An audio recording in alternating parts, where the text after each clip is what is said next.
From the PEP Radio Newsroom, this is part 3 of the story about ICE agents circling schools in Minnesota waiting to kidnap children.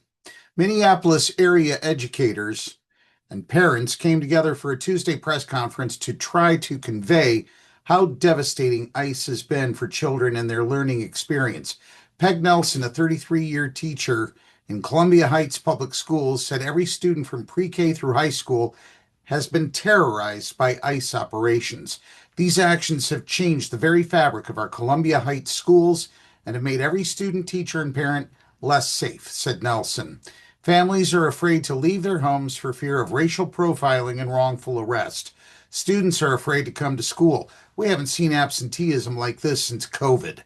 Meanwhile, educators are being forced to take on responsibilities far beyond their normal duties. After teaching all day, they're delivering food to families and waiting with students at bus stops and parent pickup zones, she said, moving as quickly as possible so families can avoid run-ins with ICE. They're raising funds to support immigrant families, and every school in the district has become a food collection and distribution center. Even while delivering food, educators have been followed by ICE, said Nelson. Staff are doing their best to hold it together, but every day we wonder, how long is this sustainable? Our community is giving everything it has to face these dangers, which have been forced upon us by our own federal government, she added, choking up. It is time for our leaders to do what's right and protect Minnesota's children and educators by ending ICE operations in our state. At the same event, the mother of a South Minneapolis elementary school student laid out what a typical day looks like for her now.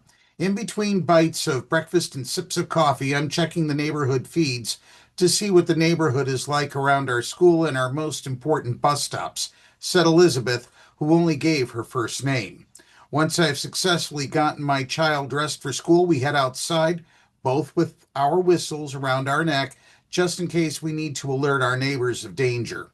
Through tears, she described her child walking kids into class when they're too scared to go alone, and her car service of taking other people's kids home because they're afraid to get them themselves.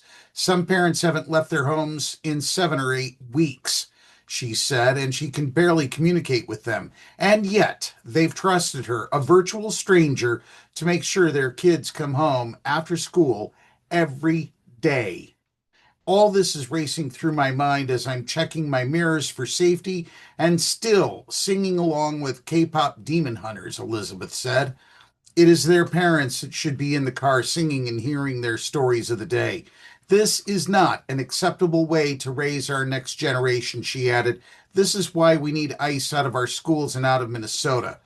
Coleman, the school principal, said he worries that people don't realize what's happening in Minnesota is just the beginning of ICE's plan for other cities and states. Trump isn't de-escalating at all in this community, he said. He's come to dread the weekends because Mondays are when he finds out how many other kids and their families were taken away. Pardon this analogy because it's horrible, but it sure the hell fits. It feels like we're in a school shooting, Coleman said.